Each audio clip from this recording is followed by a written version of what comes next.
ಮನಗೆದ್ದು ಬಿಟ್ಟಾರೆ ಗಿಲ್ಲಿ. ಮನಗೆದ್ದು ಬಿಟ್ಟ ಗಿಲ್ಲಿ. ಬಿಗ್ ಬಾಸ್ಗೆ ಹೋಗಿ ಕೇವಲ ಈ ಬಿಗ್ ಬಾಸ್ ಟ್ರೋಫಿಯನ್ನು ಮಾತ್ರ ಗೆದ್ಕೊಂಡ್ ಬಂದ. ಕರ್ನಾಟಕ ರಾಜ್ಯದ ಪ್ರತಿಯೊಬ್ಬ ಜನರ ಮನಸ್ಸನ್ನ ಗಿಲ್ಲಿ ಗೆದ್ದ. ಆದ್ರೆ ಇದ್ದಷ್ಟು ದಿನ ಗಿಲ್ಲಿಯನ್ನ ಬಹಳ ಪರ್ಸನಲ್ ಆಗಿ ಟಾರ್ಗೆಟ್ ಮಾಡಿದ್ದು ಅಂತಂದ್ರೆ ಇಬ್ಬರು ಪಾರ್ಟಿಸಿಪೆಂಟ್ಸ್. ಇನ್ಫ್ಯಾಕ್ಟ್ ಒಳಗಡೆ ಇದ್ದಾಗಲೂ ಕೂಡ ಟಾರ್ಗೆಟ್ ಮಾಡಿದ್ರು ಅಂಡ್ ಹೊರಗಡೆ ಬಂದ ಮೇಲೂ ಕೂಡ ಮತ್ತದೇ ಮಾತುಗಳನ್ನ ಆಡಿ ಅದೇ ಟಾರ್ಗೆಟ್ ಅನ್ನ ಮಾಡುವಂತಹ ಕೆಲಸವನ್ನು ಮಾಡ್ತಿದ್ದಾರೆ. ಹಾಯ್ ಹಲೋ ನಮಸ್ಕಾರ, ರೆಬಲ್ ಟಿವಿ ವಿಶೇಷ ಕಾರ್ಯಕ್ರಮಕ್ಕೆ ಸ್ವಾಗತ. ನಾನು ಶ್ರೀನಿವಾಸ್ ವೈದ್ಯ. ಮನಗೆದ್ದು ಬಿಟ್ಟಾರೆ ಗಿಲ್ಲಿ.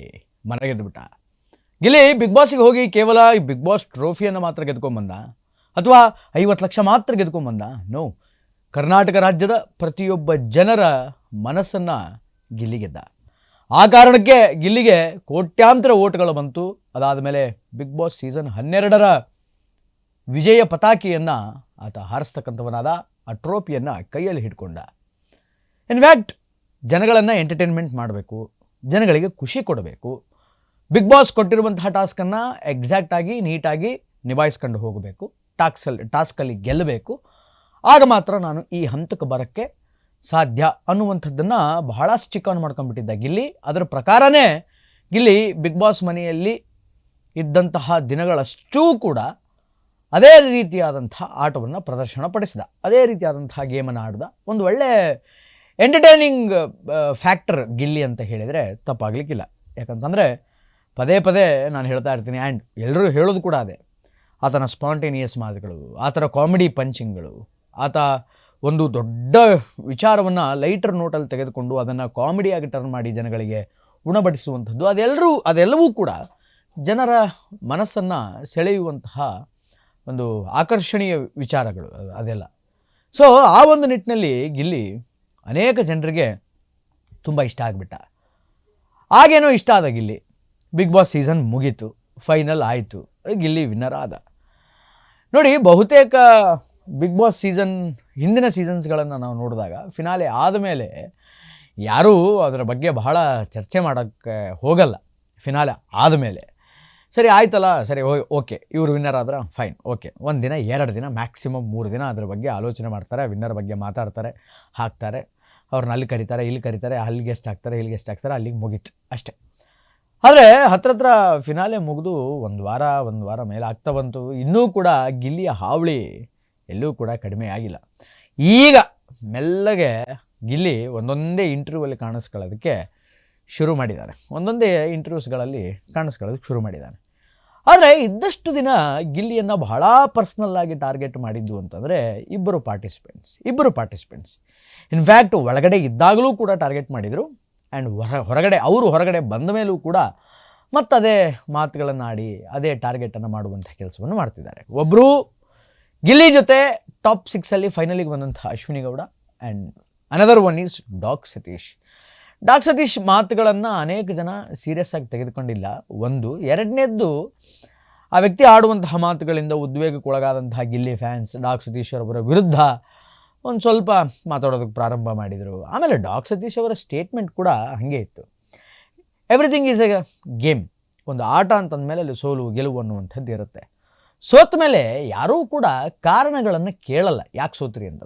ಸೋತ್ರಿ ಅಷ್ಟೇ, ಮುಗೀತು, ಅಲ್ಲಿಗೆ ಮುಗೀತದ ಆಟ. ಆದರೆ ಇವರು ಸೋತುಬಿಟ್ಟು ಎಲಿಮಿನೇಟ್ ಆಗಿ ಹೊರಗಡೆ ಬಂದ ಮೇಲೆ ಒಳಗಡೆ ಇರುವಂತಹ ಬೇರೆ ಸ್ಪರ್ಧಿಗಳ ಬಗ್ಗೆ ಮಾತನಾಡೋದಕ್ಕೆ ಪ್ರಾರಂಭ ಮಾಡ್ತಾರೆ. ಓಕೆ ಫೈನ್, ಅಲ್ಲಿಗೂ ಅದನ್ನು ಒಪ್ಕೊಳ್ಳೋಣ. ಆಟೋಟದ ಬಗ್ಗೆ ಮಾತಾಡಿದರೆ ಅಥವಾ ಅಲ್ಲಿನ ಟಾಸ್ಕ್ ವಿಚಾರಗಳ ಬಗ್ಗೆ ಮಾತಾಡಿದರೆ ಎಲ್ಲವೂ ಸರಿಯಾಗಿರ್ತಿತ್ತು. ಬಟ್ ಅಲ್ಲಿ ಡಾಕ್ ಸತೀಶ್ ಮಾತಾಡೋದು ಏನು ಅಂತಂದರೆ, ಗಿಲ್ಲಿ ಒಬ್ಬ ಸ್ಲಮ್ನವನು, ಅವನಿಗೆ ಏನೋ ಪದ್ಧತಿಗಳು ಗೊತ್ತಿಲ್ಲ, ಹೆಂಗಿರಬೇಕು ನೀಟ್ನೆಸ್ ಇಲ್ಲ, ಅದು ಇದು ಹಾಳು ಮುಳು ಅಂತ ಹೇಳಿ ಒಂದು ಸ್ವಲ್ಪ ಎಲ್ಲೋ ಗಿಲ್ಲಿ ಕ್ಯಾರೆಕ್ಟರೈಸೇಷನ್ಗೆ ಧಕ್ಕೆ ಆಗುವಂತಹ ಮಾತುಗಳನ್ನು ಡಾಕ್ ಸತೀಶು ಒಂದಿಷ್ಟು ಪ್ರೈವೇಟ್ ಮೀಡಿಯಾ ಮುಂದೆ ಕೂತ್ಕೊಂಡು, ಖಾಸಗಿ ಮಾಧ್ಯಮಗಳ ಮುಂದೆ ಕೂತ್ಕೊಂಡು, ಚಾನಲಲ್ಲಿ ಕೂತ್ಕೊಂಡು ಮಾತನಾಡೋದಕ್ಕೆ ಪ್ರಾರಂಭ ಮಾಡಿದರು. ಅದು ಭಾರೀ ದೊಡ್ಡ ಪ್ರಮಾಣದ ವೈರಲ್ ಆಯಿತು. ಅದಾದಮೇಲೆ ಗಿಲ್ಲಿ ಗೆಲ್ಲಲ್ಲ, ಒಂದು ವೇಳೆ ಗಿಲ್ಲಿ ಏನಾದರೂ ಗೆದ್ದರೆ ನಾನು ಹಾಳಾಗಿರ್ತೀನಿ, ಗಿಲ್ಲಿ ಕೆಳಗೆ ಕೆಲಸ ಮಾಡ್ತೀನಿ, ಗಿಲ್ಲಿ ಕೆಳಗೆ ಕಾಲು ದೂರು ಬಿಡ್ತೀನಿ, ಹಾಗೆ ಹೀಗೆ ಅಂತ ಏನೇನೋ ಮಾತನಾಡಿದರು. ಈ ಗಿಲ್ಲಿ ಗೆದ್ದಾಯಿತು, 1 ವಾರ ಆಯಿತು. ಇನ್ನು ಒಂದು ಕಡೆ ಅಶ್ವಿನಿ ಗೌಡ ಅವರು ಗಿಲ್ಲಿ ಮೇಲೆ ನಿರಂತರವಾಗಿ ಮನೆಯಲ್ಲಿದ್ದಾಗಲೂ ಕಿಡಿಕಾರಿದರು. ಮನೆಯಿಂದ ಆಚೆ ಬಂದ ಮೇಲೂ ಕೂಡ ಬಡವರ ಮಕ್ಕಳು ಬೆಳಿಬೇಕು ಅನ್ನುವಂತಹ ಒಂದು ಮುಖವಾಡವನ್ನು ಹಾಕ್ಕೊಂಡು ಗಿಲ್ಲಿ ಈ ಟ್ರೋಫಿಯನ್ನು ಗೆದ್ದಿದ್ದಾನೆ. ನಿಜವಾಗ್ಲೂ ಗಿಲ್ಲಿ ಬಡವನಾ ಅಂಥೇಳಿ ಪ್ರಶ್ನೆ ಮಾಡಿದ್ದಾರೆ. ಬಡವರ ಮಕ್ಕಳು ಬೆಳಿಬೇಕು, ಬಡವರ ಮಕ್ಕಳು ಗೆಲ್ಲಬೇಕು ನಿಜ, ಆದರೆ ಗಿಲ್ಲಿ ಬಡವನ? ಗಿಲ್ಲಿ ನಿಜವಾಗಲೂ ಬಡವನ ಅನ್ನುವಂತಹ ಪ್ರಶ್ನೆ ಮಾಡಿದ್ದಾರೆ. ಅಂದರೆ ಎಲ್ಲೋ ಒಂದು ಕಡೆ ಈ ಟ್ಯಾಗ್ಲೈನನ್ನು ಇಟ್ಕೊಂಡು, ಈ ಸೆಂಟೆನ್ಸನ್ನು ಇಟ್ಕೊಂಡು ಅದರದ್ದು ಒಂದು ಪ್ರಾಪಗಂಡ ಸೃಷ್ಟಿ ಮಾಡ್ಕೊಂಡು ಗಿಲ್ಲಿ ಬಿಗ್ ಬಾಸ್ ಗೆದ್ದುಬಿಟ್ಟ ಅನ್ನುವಂಥದ್ದು ಅಶ್ವಿನಿ ಗೌಡ ಅವರ ವಾದ. ಇನ್ನು ಮಾತಾಡ್ತಾ ಅಶ್ವಿನಿ ಗೌಡ ಹೇಳೋದೇನು ಅಂತಂದರೆ, ನನಗೆ ಬಂದಂಥ ಮಾಹಿತಿ ಪ್ರಕಾರ ಆ ವೋಟರ್ ಲೀಸ್ಟ್ ಏನಿತ್ತಲ್ಲ, ವೋಟಿಂಗ್ ಬಿದ್ದಿತ್ತಲ್ಲ, ಅದೇನಾದರೂ ಬಹಿರಂಗವಾದರೆ ನಾನೇ ಈ ಬಾರಿಯ ಬಿಗ್ ಬಾಸಿನ ವಿನ್ನರ್ ಅನ್ನುವಂತಹ ಮಾತನ್ನು ಅವರು ಹೇಳ್ತಾರೆ. ನೋಡಿ, ಹೊರಗಡೆ ಬಂದಿರುವಂತಹ ಅನೇಕ ಜನ ಸ್ಪರ್ಧಿಗಳಿದ್ದಾರೆ, ಬಟ್ ಯಾರೂ ಕೂಡ ಪರ್ಸ್ನಲ್ ಆಗಿ ಟಾಂಟ್ ಮಾಡೋದಾಗಲಿ ಅಥವಾ ಪರ್ಸ್ನಲ್ ಅಲಿಗೇಷನ್ನ ಮಾಡೋದಾಗಲಿ ಮಾಡಲಿಲ್ಲ. ಹಿಂದಿನ ಸೀಸನ್ಗಳಂತೂ ಮಾಡೇ ಇಲ್ಲ. ಏನೋ ಒಂದು ಸ್ವಲ್ಪ ಈ ಸೀಸನ್ನಲ್ಲಿ ಅದು ಕಾಣ್ತಾ ಇದೆ. ಸೊ ಆಟವನ್ನು ಆಟದ ಥರನೇ ನೋಡ್ತಾ ಇಲ್ಲ ನಮ್ಮ ಜನ ಬಿಡಿ, ಪಾರ್ಟಿಸಿಪೇಟ್ಗಳನ್ನ ನೋಡ್ತಾ ಇಲ್ಲ ಆಟವನ್ನು ಆಟದ ಥರ. ಇನ್ನು ಇದ್ರ ಬಗ್ಗೆ ಗಿಲ್ಲಿ ಕೇಳಿದರು. ಗಿಲ್ಲಿಯವರೇ, ನಿಮ್ಮ ಬಗ್ಗೆ ಅಶ್ವಿನಿ ಗೌಡ ಹಿಂಗಂತಿದ್ದಾರೆ, ಡಾಕ್ ಸತೀಶ್ ಹಿಂಗಂತಿದ್ದಾರೆ, ಏನು ಹೇಳ್ತೀರಿ ಅಂತ ಕೇಳಿದಾಗ ಗಿಲ್ಲಿ ಹೇಳಿದ್ದೇನು ಅಂತಂದರೆ, ಇಟ್ಸ್ ಅ ಗೇಮ್, ಅದು ಒಂದು ಆಟದಲ್ಲಿ ಎಲ್ಲವೂ ಇರುತ್ತೆ. ಇನ್ಫ್ಯಾಕ್ಟ್ ನಾನು ಕೂಡ ಬಿಗ್ ಬಾಸ್ ಮನೆಯಲ್ಲಿ ಅವ್ರನ್ನ ನಾಮಿನೇಟ್ ಮಾಡಿದ್ದೀನಿ, ಅವ್ರ ಮೇಲೆ ಕಿರ್ಚಾಡಿದ್ದೀನಿ, ಅವ್ರನ್ನ ಇರಿಟೇಟ್ ಮಾಡಿದ್ದೀನಿ, ಅವ್ರ ಮೇಲೆ ಕೆಸರೆಚ್ಚುವಂಥ ಕೆಲಸ ಮಾಡಿದ್ದೀನಿ, ಅವರು ನನ್ನ ಮೇಲೆ ಕೆಸರೆಚ್ಚುವಂಥ ಕೆಲಸ ಮಾಡಿದ್ದಾರೆ. But everything is for a game, ಎಲ್ಲವೂ ಆಟಕ್ಕಾಗಿ ಮಾಡಿದ್ದಷ್ಟೇ. ಬಿಗ್ ಬಾಸ್ ಮನೆಯಲ್ಲಿ ಹಂಗೆ ಆಡಬೇಕು ಅಂತಿತ್ತು, ಹಂಗೆ ಆಡಿದ್ದೀವಿ ಅಷ್ಟೇ. ಬಿಟ್ಟರೆ ನಮಗೂ ಅವರಿಗೂ ವೈಯಕ್ತಿಕ ದ್ವೇಷ ಏನಿದೆ? ಅವ್ರು ನನ್ನ ಬೈತಾರೆ, ಅವ್ರು ನನಗೆ ಈಗೇನೋ ಅಂತಾರೆ, ನನ್ನ ಮೇಲೆ ಏನೋ ಮಾತನಾಡ್ತಾರೆ ಅಂತ ನಾನು ರಿಟರ್ನ್ ಅವ್ರ ಮೇಲೆ ಮಾತನಾಡೋದಕ್ಕೆ ರೆಡಿ ಇಲ್ಲ ಅನ್ನುವಂತಹ ಮಾತನ್ನು ಗಿಲ್ಲಿ ಹೇಳಿದ್ದಾರೆ. ಇದು ಫ್ಯಾನ್ಸ್ಗಳಿಗೆ ಸಿಕ್ಕಾಪಟ್ಟೆ ಖುಷಿಯನ್ನು ತಂದು ಕೊಟ್ಟುಬಿಟ್ಟಿದೆ. ಒಂದು ಕಡೆ ಪರ್ಸ್ನಲ್ ಕ್ಯಾರೆಕ್ಟರೈಸೇಷನ್ನ ಪ್ರಶ್ನೆ ಮಾಡುವಂತಹ, ಅದಕ್ಕೆ ಧಕ್ಕೆ ತರುವಂತಹ ಸ್ಟೇಟ್ಮೆಂಟ್ಗಳನ್ನು ಡಾಕ್ ಸತೀಶ್ ಕೊಟ್ಟಿದ್ದರೆ, ಇನ್ನೊಂದು ಗಿಲ್ಲಿ ಪ್ರಾಪಗಂಡ ಇಟ್ಕೊಂಡು ಬಡವರ ಮಕ್ಕಳು ಗೆಲ್ಲಬೇಕು, ಬಡವರ ಮಕ್ಕಳು ಬೆಳಿಬೇಕು ಅನ್ನುವಂತಹ ಪ್ರಾಪಗಂಡ ಇಟ್ಕೊಂಡು ಆ ಪ್ರಾಪಗಂಡದ ಒಂದು ಸಿಂಪತಿಯಲ್ಲಿ ಗಿಲ್ಲಿ ಗೆದ್ದುಬಿಟ್ಟ ಅನ್ನುವಂತಹ ಆರೋಪವನ್ನು ಒಬ್ಬರು ಮಾಡ್ತಿದ್ದಾರೆ. ಗಿಲ್ಲಿ ವಿನ್ನರೇ ಅಲ್ಲ, ವೋಟಿಂಗ್ ಲಿಸ್ಟ್ ಏನಾದರೂ ಹೊರಗಡೆ ಬಂದರೆ ನಾನೇ ವಿನ್ನರು ಅನ್ನುವಂತಹ ಮಾತನ್ನು ಅಶ್ವಿನಿ ಗೌಡ ಅವರು ಕೂಡ ಒಂದು ಕಡೆ ಹೇಳ್ತಾ ಇದ್ದಾರೆ. ಸೊ ಈ ಸ್ಟೇಟ್ಮೆಂಟ್ಗಳನ್ನೆಲ್ಲ ಕೇಳಿದಂತಹ ಗಿಲ್ಲಿ ಯಾವುದಕ್ಕೂ ಕೂಡ ತಲೆ ಕೆಡಿಸ್ಕೊಂಡಿಲ್ಲ. ಎಲ್ಲವೂ ನಿಯತ್ತಾಗಿ ನಾನು ಆಟ ಆಡಿದ್ದೀನಿ, ನಾನು ಮಾಡಿದ್ದು ಏನೇ ಇದ್ದರೂ, ನಾನು ತರಲೆ ಮಾಡಿರಲಿ, ಚೇಷ್ಟೆ ಮಾಡಿರಲಿ, ಅಥವಾ ಮತ್ತೊಂದು ಏನೋ ರೇಗಾಡಿರಲಿ, ಕೋಪ ಮಾಡ್ಕೊಂಡಿರಲಿ, ಅದು ಎಲ್ಲವೂ ಕೂಡ ಬಿಗ್ ಬಾಸಿನ ಒಂದು ಟಾಸ್ಕಿಗೆ ಸಂಬಂಧಪಟ್ಟದ್ದೇ ಹೊರತು ಅದು ಯಾವುದೂ ಕೂಡ ನಿಜ ಅಲ್ಲ. ಯಾಕಂತಂದರೆ ಆ ಮನೆಯಲ್ಲಿ ಇದ್ಕೊಂಡು ಆ್ಯಸ್ ಎ ಕಂಟೆಸ್ಟೆಂಟ್ ನಾನು ಏನು ಮಾಡಬೇಕು ಅದನ್ನು ಮಾಡಿದ್ದೀನಿ. ಬಿಟ್ಟರೆ ಯಾವ ಪಾರ್ಟಿಸಿಪೇಟ್ ಮೇಲೂ ಕೂಡ ನನಗೆ ದ್ವೇಷ ಇಲ್ಲ. ನಾನು ಪರ್ಸ್ನಲ್ ಆಗಿ ಅವರ ಕ್ಯಾರೆಕ್ಟರ್ ಅಸೈನ್ಮೆಂಟ್ನ ಮಾಡೋಕ್ಕೆ ಹೋಗಲ್ಲ. ಅವರ ಕ್ಯಾರೆಕ್ಟರ್ ಬಗ್ಗೆ ಧಕ್ಕೆ ಆಗುವಂತಹ, ಅವರ ಗುಣಕ್ಕೆ ಕೇಡಾಗುವಂತಹ ಮಾತುಗಳನ್ನು ಆಡಲ್ಲ ಅನ್ನುವಂಥದ್ದು ಗಿಲ್ಲಿಯ ಅಭಿಪ್ರಾಯ. ಸೊ ಇದು ಗಿಲ್ಲಿಯ ಫ್ಯಾನ್ಸ್ಗಳಿಗೆ ಒಂದು ಸಖತ್ ಖುಷಿ ತಂದು ಕೊಟ್ಬಿಟ್ಟಿದೆ. ಇನ್ಫ್ಯಾಕ್ಟ್ ಬಿಗ್ ಬಾಸ್ ಮುಗಿದ್ರೂ ಕೂಡ ಈಗೂ ಗಿಲ್ಲಿ ಅಪೋಸಿಟಾಗಿ ಮಾತಾಡಬಹುದು, ಅಶ್ವಿನಿ ಗೌಡಾಗ ಅಪೋಸಿಟ್ ಮಾತಾಡ್ಬೋದು. ಅಂದರೆ ಬಿಗ್ ಬಾಸ್ ಮನೇಲಿ ಹೆಂಗೆ ರಿಯಾಕ್ಟ್ ಆಗ್ತಿದ್ರಲ್ಲ ಗಿಲ್ಲಿ, ಅಶ್ವಿನಿ ಗೌಡ ಅವ್ರನ್ನ ಉರಿಸಬೇಕು ಅಂತ ಹೆಂಗೆಲ್ಲ ಮಾತಾಡ್ತಿದ್ನಲ್ಲ ಗಿಲ್ಲಿ, ಈಗ ಹಂಗೂ ಮಾತಾಡಬಹುದು. But Gilli is not doing that. ಯಾಕೆಂತಂದರೆ ಅಲ್ಲಿ ಬೇರೆ, ಇಲ್ಲಿ ಬೇರೆ. ಅಲ್ಲಿ ಮಾತನಾಡಿದರೆ ಅದು ಗಿಲ್ಲಿಗೆ ಅಡ್ವಾಂಟೇಜ್ ಆಗ್ತಿತ್ತು, ಜನ ನೋಡ್ತಿದ್ರು, it's a source of entertainment. ಇಲ್ಲಿ ಮಾತಾಡೋಕ್ಕಾಗಲ್ಲ. ಈಗ ಇಲ್ಲಿ ಮಾತಾಡಿದರೆ ಅದು ಬೇರೆ ರೀತಿ ಆಗಿಬಿಡುತ್ತೆ. ಆ ಪರಿಜ್ಞಾನ ಗಿಲ್ಲಿಗಿದೆ.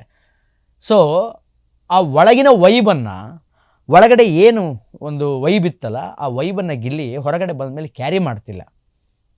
He is not carrying that. ಅದನ್ನು ಕ್ಯಾರಿ ಮಾಡ್ತಿಲ್ಲ. ಸೊ ಮನ್ಸು ಮಾಡಿದರೆ ಗಿಲ್ಲಿ ಅಶ್ವಿನಿ ಗೌಡ ಅವರಿಗೆ ಈಗೂ ಏನಾದರೂ ಕಾಡಿಸ್ಬೋದು, ಏನಾದರೂ ಅನ್ನಬಹುದು.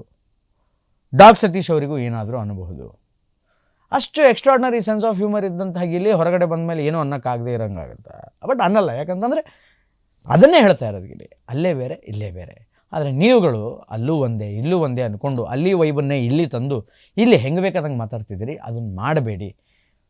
ಇದೇ ಮಾತುಗಳನ್ನು ನೀವು ಒಳಗಡೆ ಇದ್ದಾಗ ಆಡಿದಿದ್ದರೆ ಅಟ್ಲೀಸ್ಟ್ ಜನ ಆದರೂ ನೋಡಿರೋರು ನಿಮ್ಮನ್ನು. ನಾವು ಹೇಳ್ತಾ ಇದ್ವಿ, ಜನ ಹೇಳ್ತಾ ಇದ್ದಾರೆ ಇದನ್ನು. ಡಾಕ್ ಸತೀಶ್ ಅಷ್ಟೆಲ್ಲ ಮಾತಾಡ್ಬಿಟ್ರಲ್ಲ, ಅಟೆನ್ಷನಿಗೋಸ್ಕರ ಅನಿಸುತ್ತೆ ನನಗದೇನು, ಆಯಿತಾ? ಸೊ ಅದನ್ನೇ ಒಳಗಡೆ ಇದು ಮಾತಾಡಿದರೆ ಇನ್ನೂ ಒಂದಿಷ್ಟು ದಿನ ಇರೋರೇನೋ ಬಿಗ್ ಬಾಸ್ ಮನೆ ಒಳಗಡೆ. ಬಟ್ ವಾಟ್ ಎವರ್, ಗಿಲ್ಲಿ ಅಂತರೂ ಇವರ ಸ್ಟೇಟ್ಮೆಂಟ್ಗಳಿಗೆ ತಲೆ ಬಿಸಿನೇ ಮಾಡ್ಕೊಂಡಿಲ್ಲ. ಜಸ್ಟ್ ಲೈಟರ್ ನೋಟಲ್ಲಿ ಅದನ್ನು ತೆಗೆದುಕೊಂಡು ಅಲ್ಲೇ ಕೈ ಬಿಡ್ತಾ ಇದ್ದಾನೆ ಹೊರತು ಅದನ್ನು ಮನಸ್ಸಲ್ಲೇ ಇಟ್ಕೊಂಡು ಅದಕ್ಕೊಂದು ಮತ್ತೆ ರಿಟರ್ನ್ ಪಂಚ್ ಕೊಡೋದು ಆ ಥರದ ಕೆಲಸ ಮಾಡ್ತಾ ಇಲ್ಲ. Everything is for game.